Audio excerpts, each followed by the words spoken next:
Әңгіме атауы «Анам мені жезөкшелікке итермеледі». Бүгін мен оның жаназасын өзім шығара алмадым. Менің есімім Назерке, қазір 26-дамын. Бүгін анам қайтыс болды. Бірақ мен жыламадым.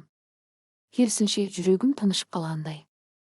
Қараңғы түндерде жанымды жаралаған сол әйелдің жаназасына бармадым. Барғым да келмеді. Өйткені мен анамның қызы болуды баяғыда тоқтатқам. Менің балалық шағым ешқашан ойыншық, қуыршақ, тәттілер мен ертегі тыңдап ұйықтаудан тұрмады. Ол тек теледидардағы балаларға арналған әлем. Ал менің ертегім түнгі көше шамының жарығында есігі ашық қалған пәтердің ішіндегі бөтен еркектер мен ұйықтап қалған мас шешемнің арасындағы үрейлі өмір еді. Анам Сәнім 19 жасында мені туған. Әкем кім екенін білмеймін. Сенің әкең түрмеде дейтін. Кейде өлген дейтін. Кейде сенің әкең арсыз деп жылап отыратын. Бірақ мен әке туралы сұраған сайын таяқ жейтімін. Содан кейін үндемеуді үйрендім. Біз жалдамалы пәтерден пәтерге көшіп жүрдік. Мен 6 жасымда түнде жалғыз қалуға үйреніп, 7 жасымда терезеден қарап отырып, шешемнің көлікке отырып кеткенін байқайтын болдым. Ол кейде таң ата келетін. Бетінде бояу, иіссу, бірақ көзі шаршаған, қалтасынан түсініксіз ақшалар. Содан соң ұйықтап қалады. Ал мен ашпын. Бірақ тамақ сұрауға тағы да қорқам. Себебі ол ашуланғанда сен үшін жұмыс істеп жүрмін, ал сен мені сорлатып отырсың дейтін. Бір күні мен көрші тәтейдің қыз бала ең нәзік гүл, оны қорғау керек дегенін естідім. Үйге келіп шешемнен, мен нәзік гүлмін бе? Деп сұрадым. Сонда ол, сен бәле болдың. Нәзік гүл сен бе? Сен құрттай ғып менің өмірімді құртып тастадың деді де, басымнан салып қалды. Сол күннен кейін мен айнаның алдына баруды қойдым. Анам менің не киіп жүргеніме, не жеп жүргеніме мән бермейтін. Бірақ менің қандай болып өскенім оның қолымен жасалған тағдыр. Ол мені бала емес, ақша табудың бір жолы ретінде қабылдады. Мен 12 жасымда ол ішіп отырып, ертең сенде мен сияқты кәсіп қыласың. Туу осы күннен ақ бастау керек дегенін естідім. Жыладым, бірақ үнсіз. Себебі жылаған сайын ұрсатын. Әйел адам жыламау керек. Жыласа әлсіз болады. Әлсізді бәрі таптайды дейтін. Сол түн менің өмірімді екіге бөлді. Мен бала болмай қалдым. Бір күні үйге бөтен бір кісі келді. Жасы 40-тың үстіндегі, көзімен адамды түртпектейтін еркек. Анам оған шай әкеліп көзін қысып күліп отырды. Мен бұрышта үнсіз отырдым. Сол күннен бастап менің тағдырым мүлде басқа арнаға бұрылды. Назерке, мұнда кел деді шешем. Мен жаймен жақындадым. Әлгі еркек маған қарап. Мына қыз 16-да ма? 14-ке енді толды. Бірақ дене бітімі дайын. Білесіз ғой өзіңіз деп шешем қарқылдап күлді. Ол еркек мені ішімнен басынан аяғыма дейін тінтіп шықты. Бір сәтте көзімді төмен түсіріп, денем дірілдеп кеткенін байқадым. Пәк пе? Деді. Анам бір сәтке үнсіз қалды. Сосын жай ғана. Әлі деді. Түнде анам маған бір көйлек берді. Жаңа көйлек. Киіп ал. Ертең жұмыс басталады деді. Не жұмыс? Дедім дірілдеп. Ол менің көзіме қарап. Сен де адам сияқты өмір сүргің келеме? Киім киіп, тамақ жеп, телефон ұстап қыз сияқты жүргің келеме? Оны ешкім саған тегін бермейді. Сен қазірден үйренбесең, көше сені өзі үйретеді. Мен жыладым. Қатты жыладым. Жерге жатып аяғына жармасып. Мама, өтінем, мені сатпа, мен бала емеспін бе? Дедім. Ол мені итеріп жіберіп, қызсың ба, қыз емессің бе, өмір сені қызықтырмайды. Ақша табу керек. Сен менің қызымсың, мен не айтсам, соны жасайсың деді. Сол түні мен есігі жабылған бөлмеде жалғыз қалдым. Қанша айқайласам да ешкім келмеді. Келмейтінін де білетімін. Таңертең анам маған ақша берді. Міне деді. Бұдан кейін сен өз киіміңді өзің аласың. Енді мен саған тиіспеймін. Тек жұмысымды дұрыс істе. Сол күннен кейін мен көзімдегі жасты сіңіріп үйрендім. Енді тек денем ауырмай, жүрегім жыламаса болғаны соған үйрендім. Бірақ бәрінен бұрын мен адамдарға сенуден қалдым. Мен ешкімге, тіпті Құдайға да сенбедім. Сатылымдағы қыздық. Түн үй іші тымырсық. Түнгі сағат 11 шамасы. Анам ас үйде отыр. Бөтелкенің түбі көрінген. Үстел үстінде 3 темекі тұқылы. Көзі суалған, үні суық. Ертең дайындал, Назерке, деді. Не үшін? Дедім дірілдеп. Бір ағай келеді. Ақша береді. Сен ержеттің. Мен сияқты қызсың. Екеуміз енді бірге жұмыс істейміз. Ол маған қыздың қадірін, тәннің қасиетін емес, табыстың көлемін үйретті. Сол түні мен ұйықтаған жоқпын. Бұрышта бүрісіп жатып, кішкентай кезімдегі қуыршағымды құшақтадым. Бірақ қуыршақ жоқ еді. Оны анам баяғыда базарға сатып жіберген. Мені сатып жіберуге де дәл сондай оңай қадам жасағалы отыр еді.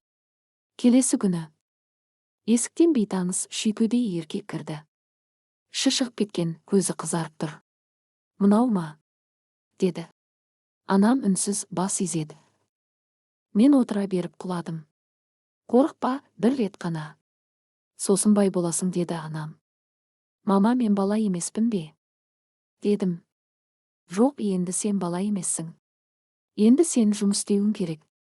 Сол түні менің өмірім мәңгіге өзгерді. Мен таңертең айқайсыз, көз жассыз ояндым. Айнаға қарамадым. Бөлмеден шыққанда анам дастархан жайып отыр екен. Міне, ақша. Екеуміз енді күнде осылай істейміз. Ертең тағы бір кісі келеді. Тез үйрен, қылығыңды шығарма, деді. Мен бұдан кейін ештеңе сезінбедім. Менің ішім өлді. Тек тәнім ғана өмір сүріп жатты. Сыныптастар маған мүлде ұқсамайтын. Олар кеше киноға бардық десе, мен кеше бір кісі мені құшақтады дей алмайтынмын. Айта да алмайтынмын. Маған бәрі жиіркенішті көрінді. Жаздың соңында мен анама қарап, неге мені осылай өсіріп жатырсың? Дедім.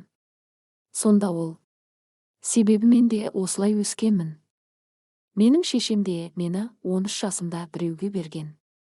Маған ешкім мейірім үйреткен жоқ. Мен де саған үйрете алмаймын. Мен кек алдым ба? Жоқ. Мен күнде жылап ұйықтап, ертеңіне басқа адамның қолына кіріп кетіп жүрдім. Міне, менің 14 жасым осылай өтті. Мені ешкім құтқармады. Мен ешкімге айта алмадым. Себебі мен өз анама сенбеген соң, бөтенге тіпті сенбедім. Уақыт өте берді. Мен өстім. Бірақ ол өсу мектептегі өсу емес. Мен әйелге айналдым, бірақ мәжбүрлі түрде. Жаным бала еді әлі. Ал тәнім саттық зат.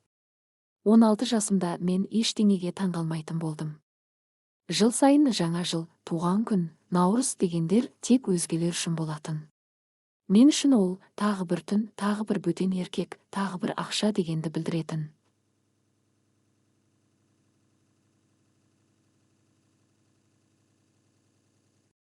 Бір күні кешке үйге ер адам келді. Жасы 50-ге таяп қалған. Қолында қымбат сағат. Қолында шарап. Анам мәз.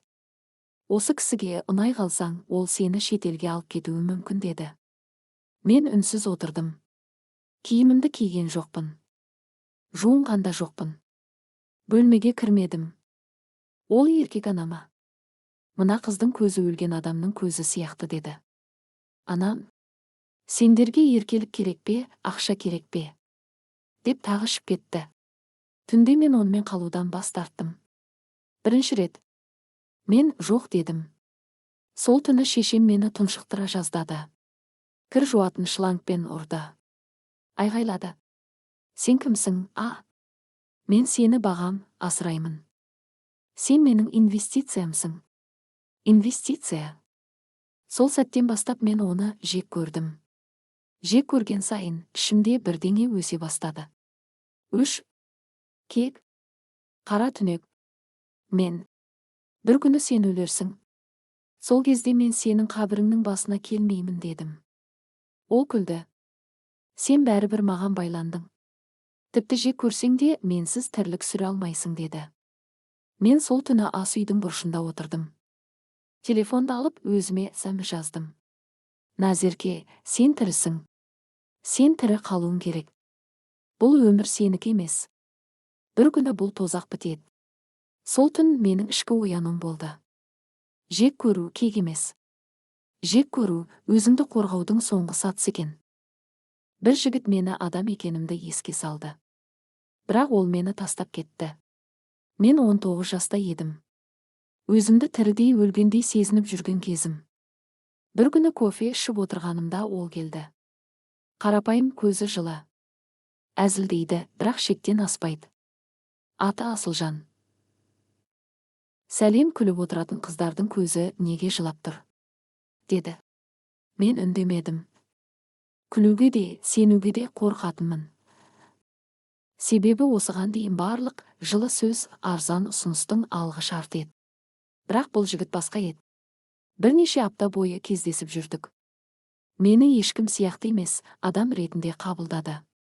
Менімен саябақта серуендеді, қымбат мейрамхана емес, жай ғана балық пісірілген кафеге апарды. Сен мен үшін таза парақсың, деді. Сол сәтте ішімдегі ең ауыр сұрақ мені тұншықтырды. Ол менің кім болғанымды білсе, бәрі өзгере ме? Бір түнде мен шыдай алмадым. Бәрін айттым. Бала кезден қалай сатылғанымды, шешемнің кім болғанын, менің неге күнде кешке жалғыз қалып келгенімді. Ол үнсіз тыңдады. Көзіме қарады. Сенде кінә жоқ. Бірақ мен кірлемін. Мен өткенімді жек көрем. Өткен. Маңыздысы сенің бүгінгі адамға айналуың. Сол түні алғаш рет мен өзімді қыз сезіндім. Құшақтаған үшін емес. Қабылдаған үшін. Бірақ бәрі ұзаққа бармады.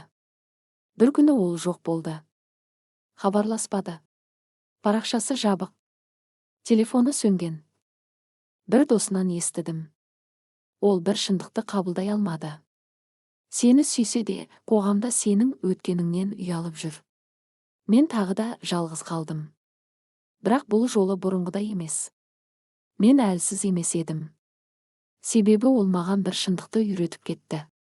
Менің өткенім мені анықтамайды. Менің таңдауым менің болашағым. Анам ауырып төсекке таңылды. Бірақ мен оны анам деп атай алмадым. Бірнеше жыл бойы мен анаммен сөйлеспедім. Нөмірін бұғаттадым. Мекенжайын ұмыттым. Тіпті аты жөнін ойласам, кеудем қысылып, тынысым тарылатын. Мен Алматыда пәтер жалдап, тігін цехына жұмысқа кірдім. Қолым кір болса да, жүрегім таза еді. Бір күні бөтен нөмір қоңырау шалды. Сәнім апай ауруханада. Инсульт алған. Ешкімі жоқ. Тек сіздің есіміңізді айтып жатыр. Мен үнсіз қалдым. Қуандым ба? Жоқ. Қапаландым ба? Жоқ. Ештеңе сезбедім. Бұл ең қорқынышты күй еді. Ауруханаға бардым. Төсекте қимылсыз жатқан әйел менің анам. Ол көзін ашты. Назерке, деді. Дауысы әлсіз. Бірақ таныс. Сол баяғы мені жаралап кеткен дауыс. Мен кешірім сұрайын деп едім, деді жылап. Сен менің балалық шағымды өлтірдің, дедім. Мен өзімде бала едім. Мені де анам сатты. Мен сені қорғағым келді, бірақ қалай екенін білмедім. Мен отырдым. Тұңғыш рет біз үнсіз жыладық. Бірақ бұл кешірім емес еді. Бұл сынық өмірдің мойындауы еді. Мен оны үйге алып кеттім. Жуындым, тамақ бердім. Бірақ аналық сезіммен емес, адамдық парызбен. Ол кейде қызым дейтін. Мен атыңмен ата. Мен саған бала бола алмаймын дейтінмін. Бір күні кешке ол. Мен сені жақсы көргем, тек білмей қалдым қалай көрсету керегін. Сол сөзі менің ішімді қопарып кетті.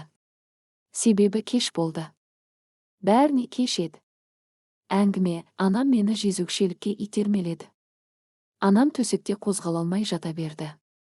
Күніге таңғы асын беріп, дәрісін уақытылы ішкізетімін. Ол тірі, бірақ көзінде баяғы өмір жоқ. Тек өткенге үңілген, өкінішпен үнсіздікке батқан бейне. Бір күні кешке. Назерке, бірдеңе айтқым келеді, деді. Ол көзіне жас алып, ақырын тіл қатты. Сенің әкең ол тірі. Бірақ мен саған оны айтпадым. Неге? Өйткені ол сені қабылдамады. Ол сені туғызбауды сұрады. Ал мен сені дүниеге әкеліп өзім жаралап қойдым. Мен үнсіз тыңдадым. Қайран балалық шағым. Жалған ертегі, өтірік ата, сатылған ар, тұншыққан сағыныш. Бәрі бір әйелдің шешіміне байланып тұрған екен. Мен сені жақсы көрдім, Назерке. Бірақ неге сонша қатыгез болдың? Себебі мен өзіме жек көрінішті болдым. Өз-өзімді кешіре алмадым. Сол үшін сені де жақсы көре алмадым. Сол сөз жүрегімнің тереңіне қадалды. Мен ешқашан ол әйелдің аяғына жығылмаспын. Бірақ сол сәтте мен алғаш рет кешіре алмадым, бірақ түсінуге тырыстым. Ертесіне мен оған таңғы шайын әкелгенде ол қозғалмай жатты. Көзі жұмық. Алақаныммен жансыз денесін ұстағанда алғаш рет көзімнен жас шықты. Жек көрген адамым анам еді. Бірақ мен енді оның жоқ екенін сезінгенде жүрегімнен бір бос кеңістік ойылып қалғандай болды. Мен жыладым. Балалық шағым үшін емес. Жіберіп үлгермеген кешірім үшін. Сабақ. Кейде адамды жек көргенің оны жақсы көргің келгеннің дәлелі. Бірақ шынайы махаббат пен кешірім айтылмаса, іштей шіріп қалады. Кешірім сұрауға немесе кешіруге ешқашан тым ерте емес. Бірақ тым кеш болуы мүмкін. Өмірден алынған шынайы оқиғалар тыңдағыңыз келсе арнаға тіркеліп достарыңызбен бөлісіңіз. Келесі кездескенше аман сау болыңыз.